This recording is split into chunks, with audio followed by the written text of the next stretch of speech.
ശിവദാസൻ കൂടി എന്നോടൊപ്പം കൊയിലാണ്ടിയിൽ നിന്ന് ചേരുന്നു. ശ്രീ ശിവദാസൻ, നമസ്കാരം സർ.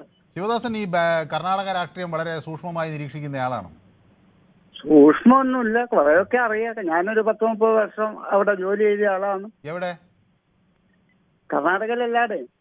കർണാടകയിൽ പല സ്ഥലങ്ങളിലായി ജോലി ചെയ്തു. അതെ അതെ. അതെ, സർവീസിലായിരുന്നു അതോ പ്രൈവറ്റ്? ഞാനൊരു കമ്പനീന്റെ എക്സിക്യൂട്ടീവ് ആയിരുന്നു. ശരി. അപ്പൊ തെലുഗു അല്ല മറ്റേ കന്നഡയൊക്കെ അറിയാം അല്ലേ? നന്നായിട്ട് സംസാരിക്കുന്നു. ശരി. അപ്പോൾ സ്വാഭാവികമായി കർണാടകയിൽ അത്രയും കാലം ഇരിക്കുകയും കന്നഡയൊക്കെ അറിയുകയും ചെയ്യുമ്പോൾ അവിടുത്തെ രാഷ്ട്രീയ കാര്യങ്ങളിൽ ഒരു ചെറിയ ചർച്ച താല്പര്യമൊക്കെ വരും. പക്ഷെ അവിടെ ഇപ്പോൾ കോൺഗ്രസ് രാഷ്ട്രീയത്തിനകത്ത് വന്ന ഈ അധികാര പോര്, അത് കോൺഗ്രസിന് ഇപ്പോൾ ഗുണമായോ അതോ അത് പ്രതിസന്ധിയാക്കുമോ?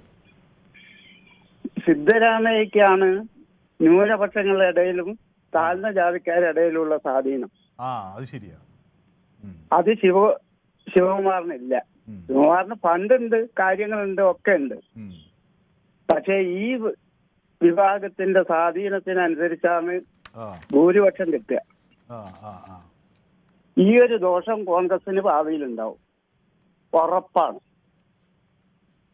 അപ്പൊ ഈ പിന്നോക്ക ന്യൂനപക്ഷ വിഭാഗങ്ങൾക്ക് ശിവകുമാറിനോടുള്ള താല്പര്യം അല്ലെങ്കിൽ കോൺഗ്രസിനോടുള്ള താല്പര്യം കുറയും എന്നാണ് താങ്കൾ വിചാരിക്കുന്നത് അല്ലേ? കുറയലല്ല, ഇയാൾക്കുള്ള സ്വാധീനം മറ്റേയാൾക്കില്ല. സിദ്ധരാമയ്ക്കുള്ള സ്വാധീനം ശിവകുമാറിനില്ല. ശിവകുമാർ മറ്റൊരു സ്റ്റേജിലാണ് അവിടെ വളർന്നു വരുന്നത്. ഈ സിദ്ധരാമയ്യ ഒരു കർഷക കുടുംബത്തിൽ ജനിച്ച ആളാണ് അല്ലേ? ജനകീയനാണ്, പിന്നോക്ക വിഭാഗക്കാരനാണ്, എല്ലാമാണ്. അതെ, പിന്നോക്ക വിഭാഗക്കാരനാണ്. പിന്നോക്ക വിഭാഗത്തിന്റെ വേദനകളും ബുദ്ധിമുട്ടും ഇതും ഒക്കെ വളരെയേറെ അനുഭവിച്ച ആളുമാണ്. ഓക്കെ, ഞാൻ എത്ര പ്രസംഗം.